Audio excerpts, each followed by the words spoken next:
Assalamualaikum warahmatullahi wabarakatuh. Selamat pagi Bapak atau Ibu dosen dan teman-teman semua.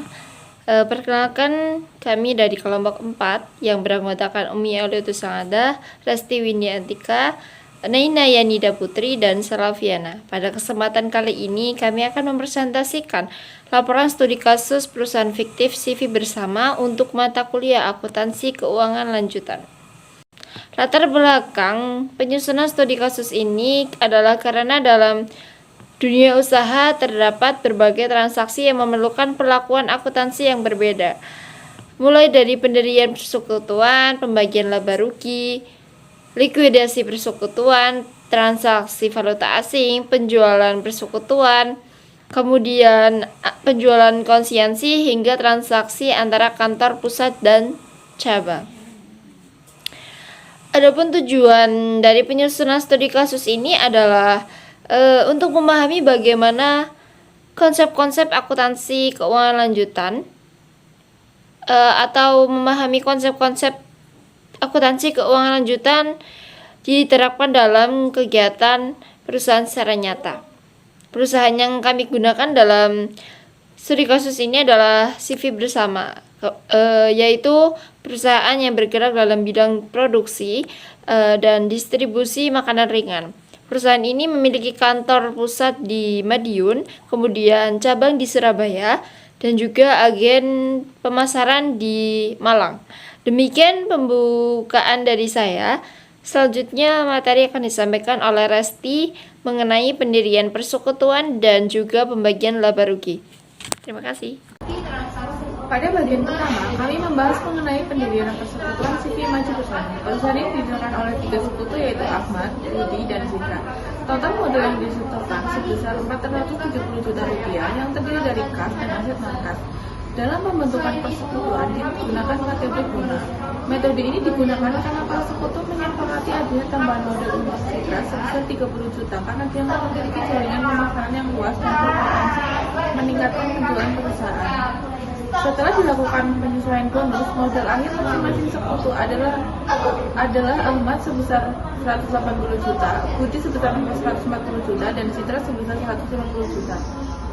Selanjutnya mengenai pembagian laba rugi, pada tahun 2025 perusahaan memperoleh laba sebesar 120 juta yang dibagikan berdasarkan rasio tetap, yaitu Ahmad 40%, Budi 30%, 35%, dan Citra 25%. Kemudian pada tahun 2026 perusahaan memperoleh laba sebesar 180 juta. Pembagian laba dilakukan menggunakan metode gaji sekutu, bunga modal, dan pembagian besar laba dibagi secara merata. Jadi perhitungan tersebut dapat memperoleh bagian laba Ahmad sebesar 66.667 rupiah, Budi sebesar 56.866.667 dan Citra sebesar 50.666.676 rupiah. Saya akan menjelaskan mengenai likuidasi persekutuan dan akuntansi valuta asing. Likuidasi persekutuan adalah proses pembubaran usaha dengan cara menjual aset perusahaan, melunasi kewajiban, dan membagikan sisa kas kepada para sekutu. Dalam studi kasus ini, aset non-kas senilai 400 juta berhasil dijual sebesar 280 juta, sehingga perusahaan mengalami kerugian realisasi sebesar 120 juta. Kerugian tersebut dibebankan kepada para sekutu sesuai rasio pembagian laba rugi, yaitu Ahmad 40%, Budi 35%, dan Citra 25%.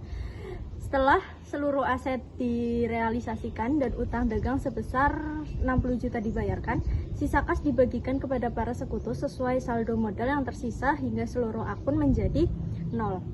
Selanjutnya mengenai transaksi valuta asing. Di pause dulu. CV Maju Bersama melakukan pembelian bahan baku kemasan dari luar negeri sebesar $5.000 secara kredit karena terjadi perubahan kurs dari tanggal transaksi sampai tanggal pelunasan. Muncul selisih kurs yang harus diakui sebagai keuntungan maupun kerugian. Pada akhir tahun perusahaan mengalami kerugian selisih kurs sebesar 1 juta karena nilai utang meningkat. Namun pada saat pelunasan, perusahaan memperoleh keuntungan selisih kurs sebesar 500.000 karena kurs mengalami penurunan. Hal ini menunjukkan bahwa perubahan nilai tukar dapat mempengaruhi jumlah kewajiban yang harus dibayar oleh perusahaan. Demikian penjelasan dari saya. Selanjutnya saya akan serahkan kepada Selaviana untuk menyampaikan materi berikutnya. Mengenai penjualan angsuran, penjualan konsinyasi, serta hubungan kantor pusat dan cabang. Pertama, penjualan angsuran.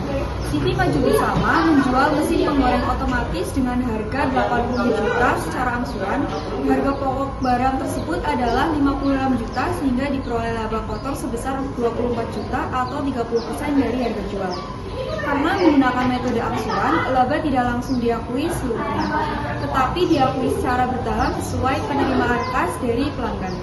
Selanjutnya, penjualan konsinyasi. CV Maju Bersama mengirimkan 100 dus snack premium kepada agen Malang untuk dijual secara konsinyasi. Dari 100 dus yang dikirim, sebanyak 80 dus berhasil terjual.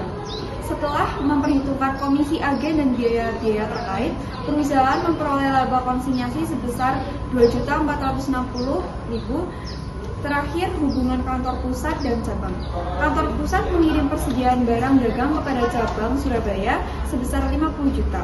Cabang kemudian menjual seluruh barang tersebut dengan nilai penjualan 70 juta dan mengeluarkan biaya operasional sebesar 8 juta. Dari transaksi tersebut, cabang memperoleh laba bersih sebesar 12 juta yang menunjukkan bahwa cabang mampu memberikan kontribusi positif terhadap perusahaan. Berdasarkan seluruh studi kasus yang telah dibahas, dapat disimpulkan bahwa setiap transaksi dalam akuntansi keuangan lanjutan memiliki perlakuan pencatatan yang berbeda sesuai karakteristiknya.